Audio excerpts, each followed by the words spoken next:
Hello everyone, this is Dave from Dave's Recent Things.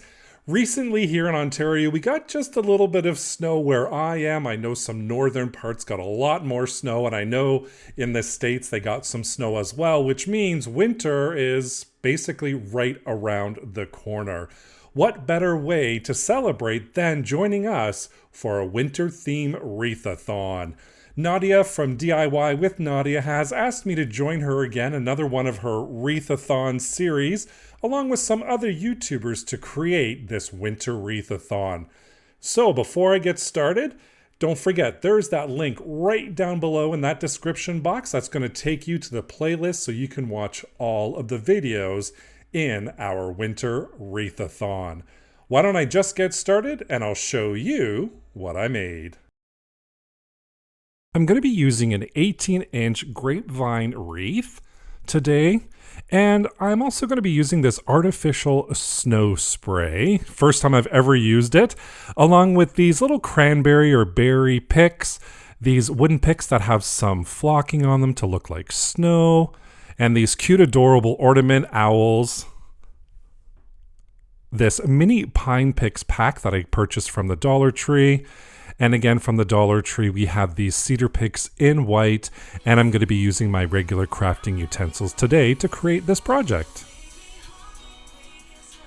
I start off using that artificial snow spray, and I'm just going to spray a couple of layers just all around our grapevine wreath to create a little snow effect on it.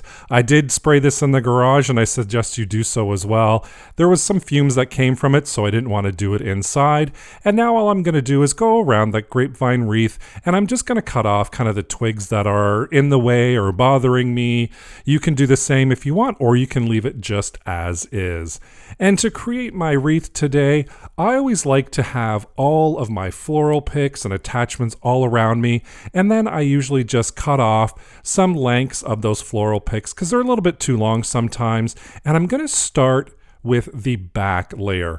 So that's how I usually start. I start by layering. I start at the rear end, or I can't believe I just said rear end. I start at the back end, and I fill that up first with these white cedar picks.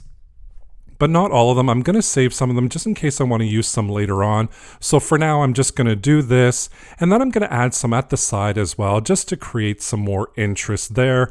And then I'm going to cut those berry picks down a little, glue them in, stuff them into the grapevine, and then I can bend them all around. The beauty part of these wire picks is you can bend them around. I usually bend them on a little bit of a curve.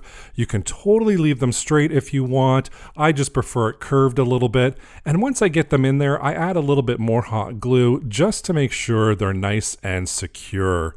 Of course, I'm going to place my owls here, kind of figure out where I want them, and then I'm going to glue them in place. Once they're both glued down, I'm just going to leave them for a bit to dry, and once they're fully dry, then I will continue on adding some more of those beautiful picks that I purchased from the dollar stores. And again, you can just chop them down to size, glue them on. You can stick them right in that grapevine wreath. That's the beauty part of a grapevine wreath. You don't even have to glue them if you don't want to.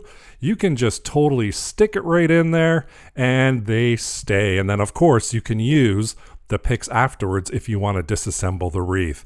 For this one, I knew I wanted to keep it together all the time and use it for winter, so I am gluing everything down, and I'm just adding some of those greenery picks. Now I'm going to come in and fill that back end a little bit more with those white cedar picks. I pick up my wreath, kind of look at it, see how it is, and I also turn it around a little bit. That's a little bit of a trick that I do. Don't just look at it one way. Stand up, stand behind it, stand around it, turn it upside down, turn it sideways so you can see where you need to fill. And as soon as I flipped it over, I knew I needed to fill that one little area. And here I am adding some finishing touches with those branches that are flocked. I loved these. They kind of blend in with the wreath, but it adds some texture, which I love that. And of course, I just bend those into place, and look at that. My beautiful winter-themed wreath is almost complete. I'm trying to figure out if I want those snowflakes in there, and I decide that's too much. Let's stop here, because look at the end result with those two cute little owls there, our bright red and green cranberry picks, along with those pine picks as well. I just love how the red pops against that white background. And those two cute, adorable owls again. I mean, come on. They are just so cute. And I also get a lot of questions on how I hang my wreaths.